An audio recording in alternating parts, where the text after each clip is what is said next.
ऐसी दुनिया के बारे में सोचते हैं जो मिस्र और मेसोपोटामिया जितनी ही विशाल और पुरानी थी, लेकिन हजारों सालों तक इतिहास की किताबों से पूरी तरह गायब रही।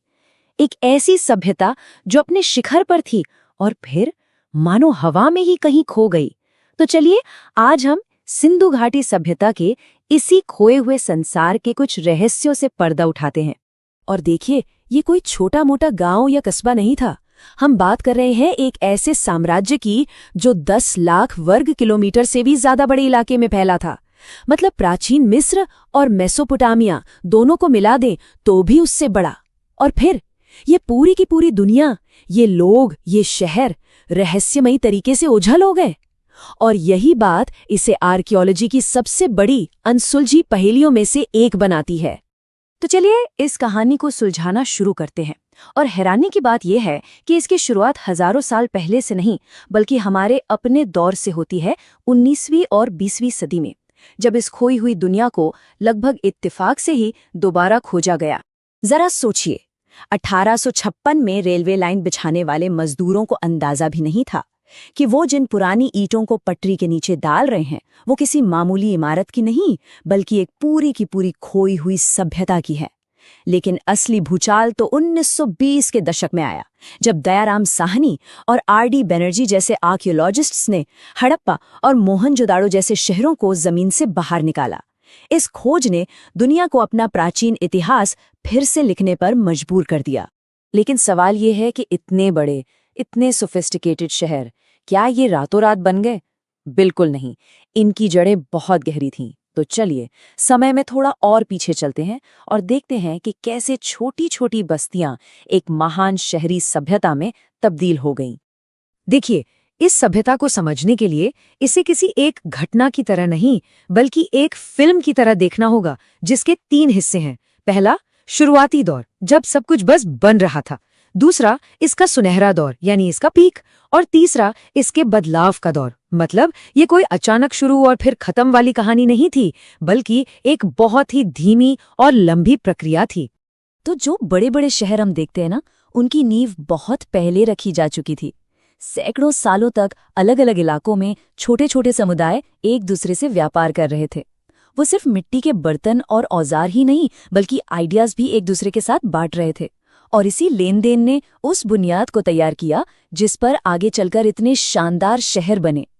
और ये बदलाव कितना बड़ा था वो यहाँ साफ दिखता है। एक तरफ देखिए जहाँ कुछ बिखरी हुई बस्तियां हैं, और फिर दूसरी तरफ देखिए एक पूरा नेटवर्क, एक जाल बन गया था। बस्तियां आपस में जुड़ गईं, व्यापार के रास्ते बन गए। इसे आप एक तरह का कल्चरल एक्सप्लोजन भी कह सकते हैं। तो अब चलते हैं इस सभ्यता के सुनहरे दौर में, इसके गोल्डन एज में। देखते हैं कि क्या था वो जो इन्हें इतना खास बनाता था, इतना एडवांस्ड। मोहनजोदड़ो और हड़प्पा जैसे शहर ये इस सभ्यता के धड़कते हुए दिल थे। इनकी प्लानिंग और इनका स्ट्रक्चर उस जमाने के हिसाब से किसी चमत्कार से कम नहीं था। ये सिर्फ रहने की जगह ही नहीं थी, ये तो जैसे भविष्य के शहर थे जिन्हें हजारों साल पहले ही बना लिया गया था। अब जो बात वाकई हैरान करती है वो है इनकी इंजीनियरिंग। सड़कें एकदम सीधी, एक दूसरे को 90 डिग्री पर काटती हुई, जैसे आज के मॉडर्न शहर हों। हर घर का अपना बाथरूम, अपनी नाली जो शहर की मुख्य नाली से जुड़ी हो, और पूरे शहर को बाढ़ से बचाने के लिए मजबूत दीवारें। और याद रखिए, ये सब हो रहा था आज से 4,500 साल पहले। शहरों का लेआउट भी बहुत कुछ कहता है। अक्सर शहर 2 हिस्सों में बटा होता था।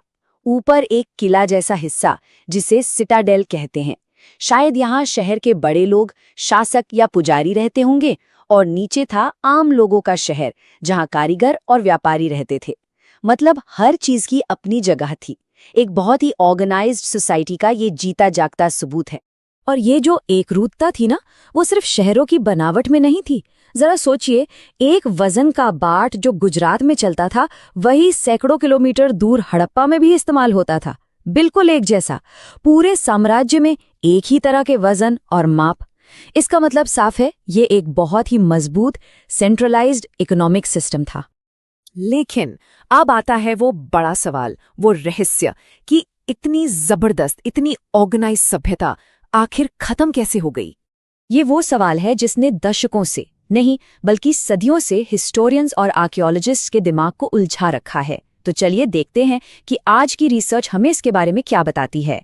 तो देखिए, जो पुरानी थ्योरी थी ना कि किसी ने हमला कर दिया या कोई बड़ी बाढ़ आ गई, वो अब ज्यादातर एक्सपर्ट्स नहीं मानते। असल में हुआ ये कि कई चीजें एक साथ गलत होने लगी। मौसम बदलने लगा, मॉनसून ने धोखा दे दिया, जो नदियां जिंदगी देती थी वो अपना रास्ता बदलने लगी या सूखने लगी। मेसोपोटामिया जैसी जगहों से जो बड़ा ट्रेड होता था वो भी कम हो गया। मतलब एक एक करके इस सभ्यता की नींव कमजोर पड़ती गई। तो सबसे जरूरी बात जो समझने वाली है वो ये है कि हड़प्पा के लोग कहीं गायब नहीं हुए। ऐसा नहीं था कि वो भाप बनकर उड़ गए, वो बस बिखर गए, बड़े बड़े शहर छोड़कर छोटे गांव में बस गए। मतलब सभ्यता का जो बड़ा ढांचा था वो टूट गया, लेकिन लोग और उनकी बहुत सी परंपराएं वो जिंदा रहीं। उन्होंने बस खुद को नए हालात में ढाल लिया। तो आखिर में बात करते हैं इस महान सभ्यता की विरासत की, कि इन्होंने हमें क्या दिया और वो कौन सी पहेलियां हैं जो आज भी हमें सोचने पर मजबूर करती हैं। ये बात बहुत गहरी है। इसका मतलब है कि सिंधु घाटी सभ्यता का अंत असल में अंत था ही नहीं, वो तो बस एक चैप्टर का खत्म होना था जिससे एक नई कहानी शुरू हुई। ये दक्षिण एशिया के इतिहास की नींव का पहला पत्थर था, जिसकी गूंज हमें आज भी सुनाई देती है। और ये विरासत सिर्फ बातों में नहीं है, इसके ठोस सबूत हैं। जैसे वजन और माप का जो सिस्टम उन्होंने बनाया वो बाद में भी चलता रहा। कई फसलें जो उन्होंने उगानी शुरू की वो आज भी हमारे खेतों में उगती हैं। और हाँ, कुछ एक्सपर्ट्स तो ये भी मानते हैं कि उनके कुछ सिंबल्स और रीति रिवाज बाद में बने धर्मों में भी देखने को मिलते हैं। और अब आते हैं सबसे बड़े, सबसे उलझे हुए रहस्य पर, उनकी भाषा। ये जो छोटी छोटी मोहरें दिखती है ना, जिन पर जानवरों की तस्वीरें और कुछ निशान बने हैं, ये इनकी लिखावट है। एक ऐसी स्क्रिप्ट जिसे आज तक कोई भी पढ़ नहीं पाया है। सोचिए, उनकी सबसे बड़ी कहानी उनकी अपनी आवाज में अभी तक अनसुनी है। क्या राज छुपे होंगे इन निशानों में? जब तक ये स्क्रिप्ट पढ़ी नहीं जाती, सिंधु घाटी की कहानी हमेशा अधूरी ही रहेगी। और ये हमें याद दिलाता है कि इतिहास की किताबों में अभी भी कितने पन्ने खाली हैं जिनके भरे जाने का हम सब इंतजार कर रहे हैं।